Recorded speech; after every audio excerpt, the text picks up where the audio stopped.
Water Minister Senzo Mchunu says progress has been made to improve the quality of supply in Hammanskraal. He, along with the Tshwane Mayor, Celia Brink, visited the crippled Rooiwal Water Treatment Plant outside Pretoria today. The area was the epicenter of a cholera outbreak. This was a few weeks ago, which claimed dozens of lives. Mchunu says residents can expect clean water from September as 450 million rand refurbishments continue at that facility.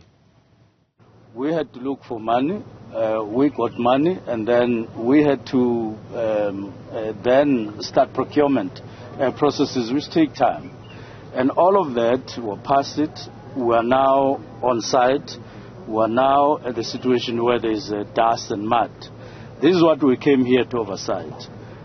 Here, where we are, just next to us, there's going to be a refurbishment of this or additional pumps here at this point here, so that the package plant will get enough water to process, and then that water, in short, will be connected to the Tshwane system, and then people will get water.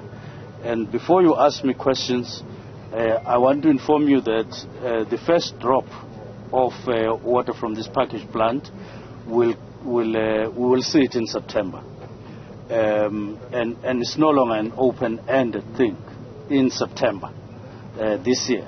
But in the meantime, Tshwane is going to be running tankers, maybe a borehole here and there, just to ensure that people get clean water. But September is the month that we're agreeing on, all of us together with contractors, that people should at least by then get water. Well, staying with this story, Tshwane Mayor Celia Brink says the city has made temporary provisions for now to minimize the need for water tankers. The value of the package plant is it allows us to eliminate water tankers.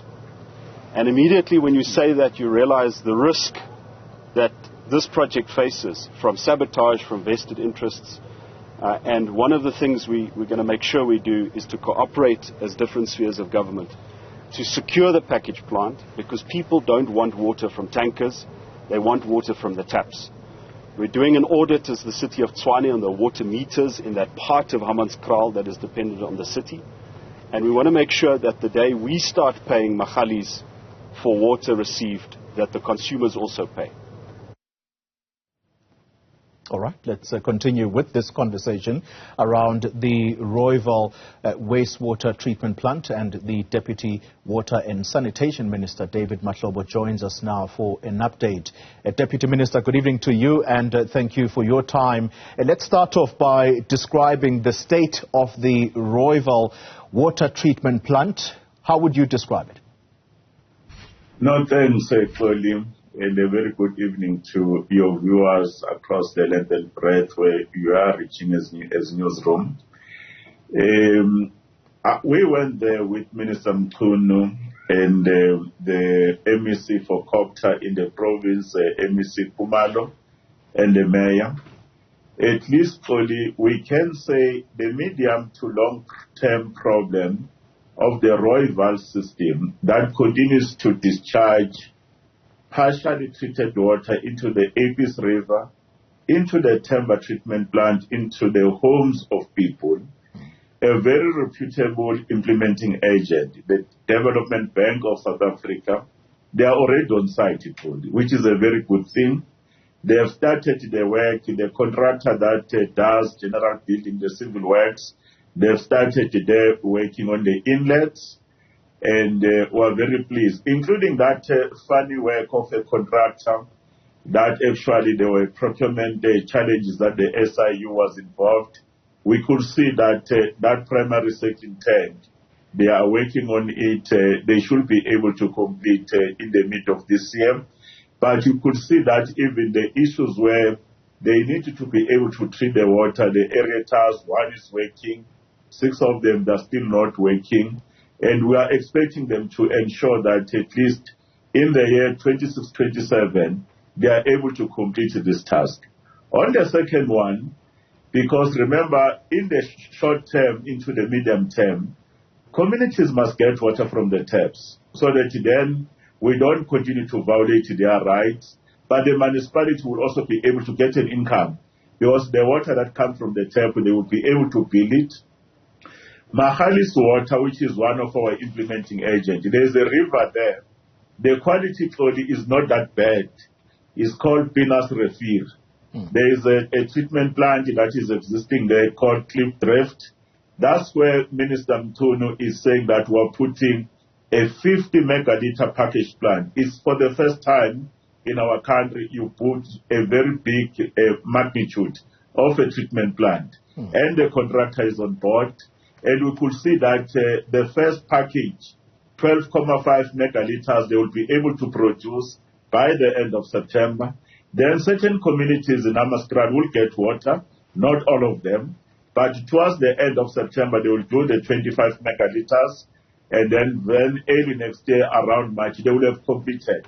But then parallel to that, they need to clean up the system in terms of scouring, connecting to the existing system so the water can get into that communities of Hammanskraal through the timber reservoirs. And we're very happy that they are moving with speed and we're demanding an acceleration plan. Yeah. But this provision of water temporarily with water tankering is erratic. And there is a lack of communication that we have insisted because I was chairing the community meeting where Minister was reporting. Communities are saying that there is inconsistency about water tankers. And some of the water tankers are selling water. And it's a matter that we've agreed that municipality must provide communities and councillors. Where are they taking water? How many tankers? What are the number plates? Monitor it. Agree with communities at what time these tankers will be going through their own streets at a time that is more convenient.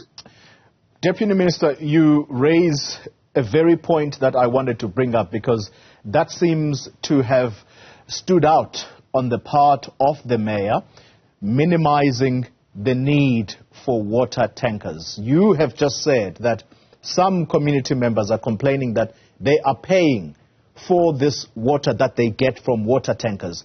That water is supposed to be distributed to them free of charge. Am I wrong? We are actually correct. The policy of provision of water through tankering is a temporary measure. It cannot become a permanent fix.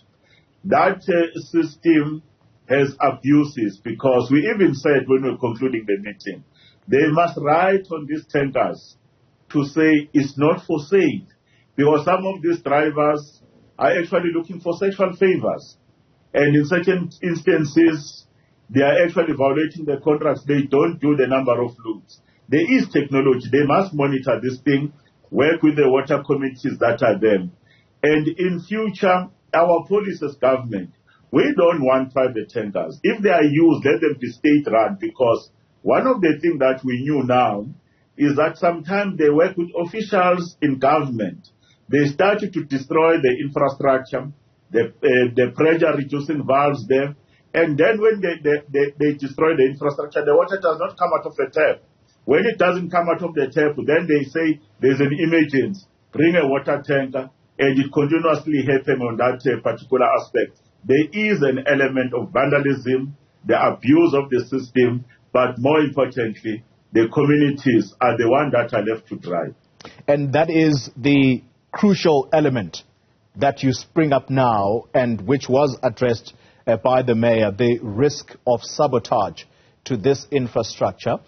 As it is being refurbished, there is the risk that those who are looking or using the water tankering system as a means to feed themselves, they are going to be the ones possibly damaging this infrastructure. How does government protect this infrastructure, therefore? We've spoken to many municipalities. You know, clearly, one of the things they need a security plan. You know, the security plan, it says to you what kind of a technology that we are going to be able to use to deploy. whether you are doing the piping, the distribution network, whether you are putting valves.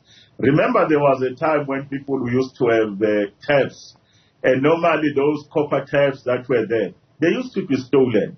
And technology has been advanced that now we are actually using plastic taps, which are actually have no weight. That's one example that they will be able to use. Deployment of the right technology. And then you can use sensors. You know, when a train is moving through the railway line, you can be able to measure issues of temperature that are there and all of these other obstacles. Then from there, you can then be in a position to have a rapid response in the deployment. But you also work with communities, because this infrastructure is within communities. It's not that they pipe everywhere. There's a critical infrastructure like a valve where someone can be able to intervene. It's just about our ability to have a proper security plan, asset management plan, but communities must play their own part in dealing with those issues. But those who are working within the system, you must have individuals that have integrity. That's why the question of vetting, issues of lifestyle audit, including rotating people from time to time, so that we can be able to, in a position to cushion the ability to breach the system. Yeah. Final question to you, Deputy Minister. Edwin Sodi and his company, they were awarded 295 million rand to upgrade the Royval water facility. That we know has not happened, and instead, today you have a different implementing agent in the form of a DBSA. One, how much of that money has been recovered from Mr. Sodi and his companies? And secondly, criminal action. Do we know whether your department has done anything to ensure that people like Edwin Sodi are criminally charged, because this is a waste of taxpayers' monies, because this implementing agent, that is the new one, is coming to fix what he should have done? Well, Colin, as we are aware, this activity happened within the purview of the municipality.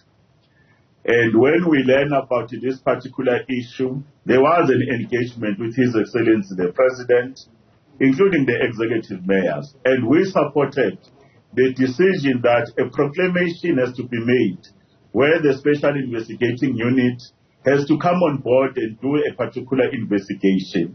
We are aware that the investigation has been conducted, and we hope that whatever the recommendations that they are there, they must be implemented. But the executive mayor has also indicated the issues of malfeasance by certain officials when this particular incident happened. Our view is that there must be disciplinary action where there are criminal elements that have happened in the breaches of the Municipal Finance Management Act. There must be an action that is very decisively, that might even include the issues of ensuring that National Treasury must be engaged with the possibility of dealing decisively with the directors of those entities that will have been wrong in terms of impacting on the Royval.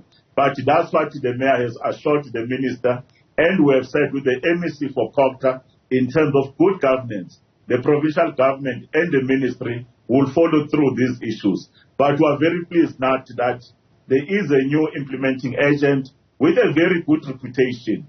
But it does not necessarily mean that if there is a good reputation, there should never be an oversight mechanism around the balance and checks. Deputy Water and Sanitation Minister David Mahlobo, thank you very much for your time.